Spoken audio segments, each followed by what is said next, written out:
Hello guys, আসসালামু আলাইকুম guys, কেমন আছেন? আই হোপ আশা করি সবাই ভালো আছেন। রিসেন্টলি আপনারা দেখতে পারতেছেন ফেসবুক মেসেঞ্জারে অসাধারণ একটি আপডেট নিয়ে আসলো, যে আপডেটটা আমাদের জন্য অনেক গুরুত্বপূর্ণ। আর এই আপডেটটা হচ্ছে ফেসবুক মেসেঞ্জারের যে কোনো এসএমএস আপনি খুব সহজে পিন করে রাখতে পারবেন, যাতে করে ওই মেসেজটা কেউ ডিলিট করতে না পারে। তো আজকে ভিডিওতে আলোচনা করব ফেসবুক মেসেঞ্জারের পিন অপশনটির কাজ কি এবং এটা কিভাবে সেটিংস করবেন। ইভেন হচ্ছে যারা এখনও এই অপশনটি পান নাই তারা কিভাবে এই অপশনটিকে এনেবল করবেন, সম্পূর্ণ বিষয় আমি A to Z আপনাদেরকে দেখিয়ে দিচ্ছি। আপনারা ধৈর্য সহকারে সম্পূর্ণ ভিডিওটি কন্টিনিউ করুন, তাহলে খুব সহজে বুঝতে পারবেন।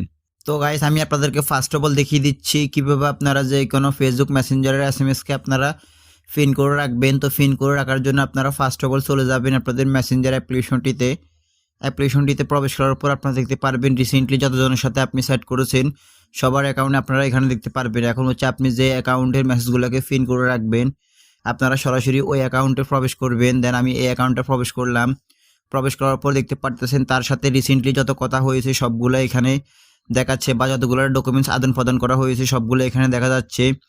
সো এখন হচ্ছে আপনারা যে ডকুমেন্টগুলোকে পিন করে রাখবেন, অর্থাৎ আপনি যে ডকুমেন্ট বা যে এসএমএসটাকে পিন করে রাখবেন সরাসরি আপনি ওই এসএমএস বা ওই ডকুমেন্টের উপর ক্লিক করে ধরে রাখবেন বা চেপে ধরে রাখবেন। ধরে রাখার পর নিচে দেখতে পারবেন এখানে পিন নামে একটি অপশন। তো আপনারা সরাসরি পিন অপশনটির উপর ক্লিক করার সাথে সাথে এই ডকুমেন্টটা বা এই মেসেজটা সরাসরি পিন হয়ে যাবে।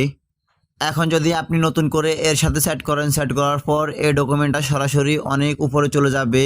আপনি এই ডকুমেন্টটা দেখার জন্য অনেক স্ক্রল ডাউন করে নিচে আসতে হবে বা অনেক স্লাইড করে উপরে যেতে হবে।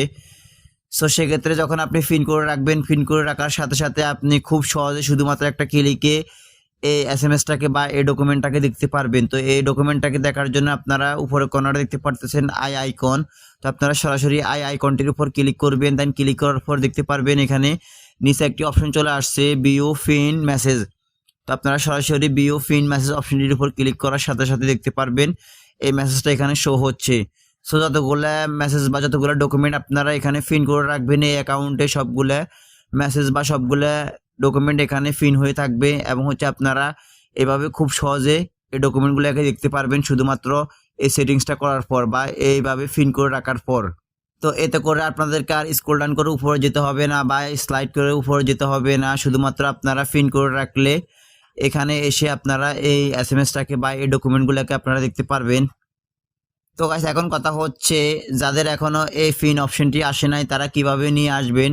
তো এই পিন অপশনটি আনার জন্য আপনারা এখান থেকে সরাসরি ব্যাগে চলে যাবেন। যাওয়ার পর আপনারা সরাসরি আপনাদের মেসেঞ্জার অ্যাপ্লিকেশনটার উপর প্রেস করে ধরে রাখবেন। অনেকক্ষণ ধরে রাখার পর দেখতে পারবেন এখানে অনেকগুলো অপশন চলে আসবে। অনেকজনের ক্ষেত্রে অনেক অপশন আসতে পারে। সো আপনারা এখানে একটি অপশন দেখতে পারবেন অ্যাপ ইনফ, কারো ক্ষেত্রে এখানে অ্যাপ ইনফরমেশন লেখা থাকবে। তো আপনারা সরাসরি এই অপশনটির উপর ক্লিক করে দিবেন। দেন ক্লিক করে দেওয়ার পর দেখতে পারতেছেন এখানে অনেকগুলো অপশন চলে আসছে। সো আপনারা একটু স্ক্রল ডাউন করে নিচে যাবেন। নিচে যাওয়ার পর এখানে দেখতে পারতেছেন স্টোরেজ অ্যান্ড ক্যাচ নামে একটি অপশন। তো আপনারা সরাসরি স্টোরেজ অ্যান্ড ক্যাচের উপর ক্লিক করে দিবেন। দেন ক্লিক করে দেওয়ার পর দেখতে পারেন এখানে দুইটা অপশন শো হচ্ছে, একটি হচ্ছে ক্লিয়ার স্টোরেজ আর একটি হচ্ছে ক্লিয়ার ক্যাচ। তো আপনারা অবশ্যই এই দুইটা অপশনকে ক্লিয়ার করে দেবেন। দেন হচ্ছে ক্লিয়ার করে দেওয়ার পর আপনারা ব্যাগে যাবেন। ব্যাগে যাওয়ার পর এখান থেকে আপনারা সরাসরি আপনাদের অ্যাপ্লিকেশনটাকে আনইনস্টল করে দিবেন। দেন আনইনস্টল করে দেওয়ার পর আপনারা চলে যাবেন আপনাদের মোবাইল ফোনের প্লে স্টোরে গিয়ে আপনারা সরাসরি এই অ্যাপ্লিকেশনটাকে ইনস্টল করে দিবেন। আবার নতুন করে এটার পাসওয়ার্ড এবং নাম্বার দিয়ে আপনারা এটাকে লগ ইন করে নেবেন। দেন হচ্ছে লগ ইন করার পর দেখতে পারবেন আপনাদের এই অপশনটি শো হচ্ছে, অর্থাৎ আপনাদের পিন অপশনটি শো হচ্ছে। আপনারা যে কোনো এসএমএসকে পিন করে রাখতে পারবেন। তো গাইস, আমি চাচ্ছি না এটাকে আনইনস্টল করতে বা ক্লিয়ার স্টোরেজ করতে, যেহেতু আমার পিন অপশনটি আগে থেকে এনেবেল আছে। সেক্ষেত্রে আমি এই অপশনগুলোকে ক্লিয়ার করতে চাচ্ছি না বা এখান থেকে আনইনস্টল করতে চাচ্ছি না।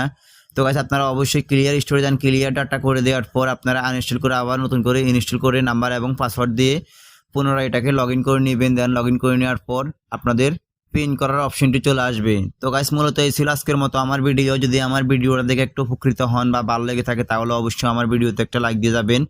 আর অবশ্যই কমেন্টস করে জানাবেন নেক্সট কোন টপিকের উপর ভিডিও চান।